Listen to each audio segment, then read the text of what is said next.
বাংলায় একটা প্রবাদ আছে, বন্দুকের গুলি এবং মুখের বুলি, এই দুইটা জিনিস যদি একবার বের হয়ে যায় তাহলে তার ফিরিয়ে আনা সম্ভব না। আর এই দুইটা জিনিস ততক্ষণ পর্যন্ত কোনো প্রভাব ফেলে না যদি না তার টার্গেটকে আঘাত করে।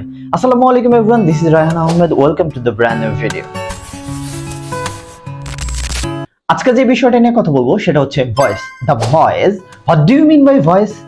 Well, it's not a particular part of English grammar like active or passive voice. It's a part of your vocal, your speaking tone, your expression that really defines actual you. Right now, আমি যদি আপনাকে জিজ্ঞাসা করি আপনার voice কেমন, আপনি হয়তো ভাবতে পারেন আমি আপনাকে জিজ্ঞাসা করেছি আপনার গান গাওয়ার কণ্ঠ কিরকম।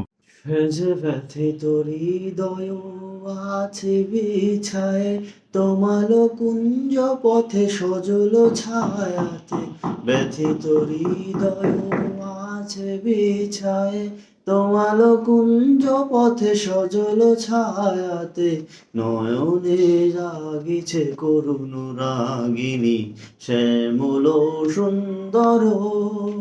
আসলে বিষয়টা এরকম না, বিষয়টা হচ্ছে আপনার ভয়েস কেমন এটার অর্থ হচ্ছে আপনার কথা বলার ধরন কিরকম, আপনার শব্দচয়ন কেমন, আপনার কথায় কেউ কষ্ট পায় কিনা, আপনি সত্যকে আপনার মতো করে মিথ্যায় রূপান্তরিত করে ফেলেন কিনা, আপনার কথা দিয়ে আপনি মানুষের মাঝে দ্বন্দ্ব সৃষ্টি করে ফেলেন কিনা, অডিয়েন্স আপনার ব্যবহৃত শব্দগুলো সঠিকভাবে বুঝতে পারেন কিনা। এতগুলো বিষয় মাথায় রেখে এবার আপনি একটু চিন্তা করুন, একটু সময় নিন। এবার যদি সেম কোশ্চেনটা আমি আপনাকে করি, আপনার ভয়েস কেমন, তাহলে আপনি আপনাকে কত মার্ক দিবেন আউট অফ 10? আমরা অনেক সময় আমাদের কথার কারণে বা সঠিক শব্দ চয়নের অভাবে সামনে থাকা মানুষগুলোকে কষ্ট দিয়ে ফেলি। হয়তো আমরা ভাবি না বা বোঝার চেষ্টা করি না আমাদের কিভাবে কথা বলা উচিত, কিভাবে কথা বললে আমার সামনে থাকা মানুষটা কষ্ট পাবে না। আর কমিউনিকেশনের ক্ষেত্রে যদি আমরা খেয়াল করি, এই বিষয়টাই সবচেয়ে গুরুত্বপূর্ণ। ভয়েস কতটা গুরুত্বপূর্ণ আপনি যদি রিসেন্ট বাংলাদেশের জুলাই এবং আগস্ট মাসে ঘটে যাওয়া ঘটনার দিকে একটু খেয়াল করেন তাহলে জিনিসটা খুবই ক্লিয়ার হয়ে যাবে।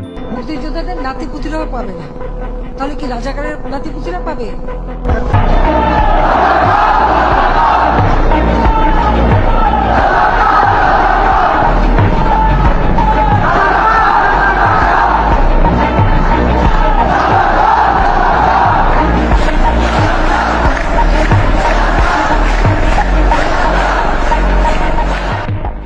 ঠিক আছে, খুবই গুরুত্বপূর্ণ ভিডিওটি শেয়ার করে দিবেন। ওয়েট, এভাবে যদি আমার ভিডিওর এন্ডিংটা করি আমি শতভাগ নিশ্চিত আপনার ভালো লাগেনি। এক্স্যাক্টলি সম্পূর্ণ ভিডিওতে আমি আপনাকে এই বিষয়টাই বোঝানোর চেষ্টা করেছি যে আপনার শব্দচয়ন, আপনার কথা বলার ধরন, আপনার বচনভঙ্গি বলে দিবে যে অডিয়েন্স আপনাকে গ্রহণ করবে কিনা। So thank you so much ভিডিওটি সম্পূর্ণ দেখার জন্য।